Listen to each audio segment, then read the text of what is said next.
విగ్రహాన్ని తన గురువని నమ్మి విగ్రహాన్ని తన గురువని నమ్మి విలువిద్యను నేర్చిన ఏకలవ్యుడిని విగ్రహాన్ని తన గురువని నమ్మి విగ్రహాన్ని తన గురువని నమ్మి విలువిద్యను నేర్చిన ఏకలవ్యుడిని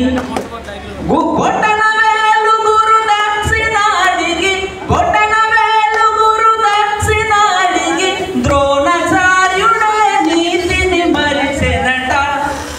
మనువాదమే మతవాదము మనువాదమే మతవాదము